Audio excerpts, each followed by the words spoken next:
दिनै 70 सुबुंखान्थि सान भारत नाङैनो 70 सुबुंखान्थि सानखौ हादोरनि गुबुन गुबुन हादोरसा आरो जिल्लाफोराव फालिनाय बादिनो दिनै बेरगाव महकुमा बेंगिरि मावखुलि खुंथायाबो हादोरनि 70 सुबुंखान्थि सान फालिथायखौ गाजा गोमजायै फालिनायखौ नुनो मोनो।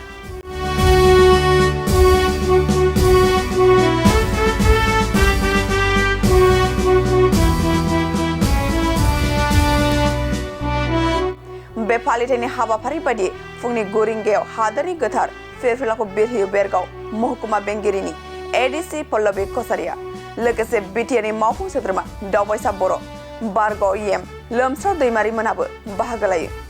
हादोरनि गोथार फिरफिलाखौ बिरहोनायनि उनावनो बिथाङा बेरगाव महकुमा बेंगिरि बेन्दोङाव सोरखारि जौगालु हाबाफोरखौ लानानै बिबुंथि लाखिनायखौबो नुनो मोनो। बे हाबाफारियावनो बेरगाव महकुमानि सिङाव थानाय साबसिन खौरांगिरि बान्था रानना होयो आरो साबसिन आबादारि सायख'नानै बान्था राननाय हाबाफारि लादों। दिनैहायथ' बहुत मोजां मोनसे परिबेसनि गेजेरावहायनो जोंना बे 75th जि रिपाब्लिक डे सेलिब्रेशन जादों भेरगावआवहाय। नोंथांमोना नुबाय रायजोफोरा बयबो ओंखारबोदों आरो बेनिफ्रायनो जोङो बयबो जोंनि जेसेबां मानसिफोर दङ ओनसोलावहाय बयखौबो जोङो हांख्रायहरो आरो बिथांमोनहा बयबो जोंजों दङ आरो मोजाङैनो दिनैहाय प्रग्रामाबो जालांबाय। बेखौनो होननो सानदों आरो सान्थिनि परिबेसाव थानांगौ बयबो।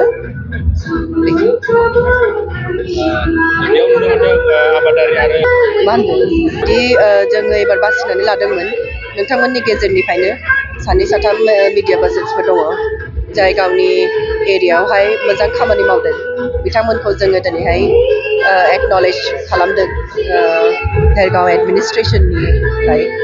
बेखौनो मोजां खामानिखौ मावलांबाय थागोन नोंथांमोना बेखौनो जों होनो।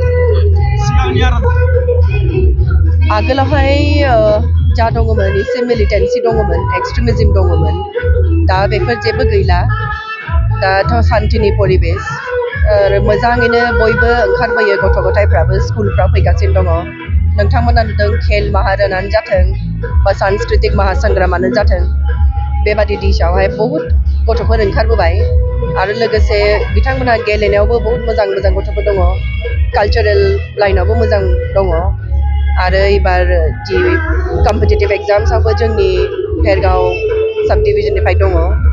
थ' मोनसे मोजां परिबेसावहाय जोङो माने ट्रान्सफर्म जाबाय होननानै जों सानो आरो।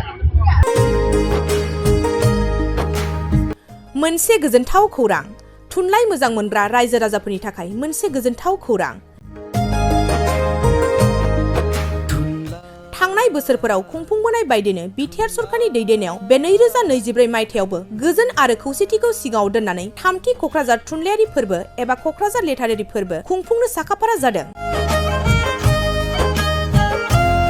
2024 मायथाइनि जानुवारि दाननि 27, 28 आरो 29 जानुवारिसिम सानथामनि मेहेरगोनां हाबाफारिजों गोजोननि नोगोर क'क्राझारनि बड'फा कालचारेल कमप्लेक्सआव थामथि क'क्राझार थुनलाइयारि फोरबोखौ खुंफुंनो साखाफारा जादों।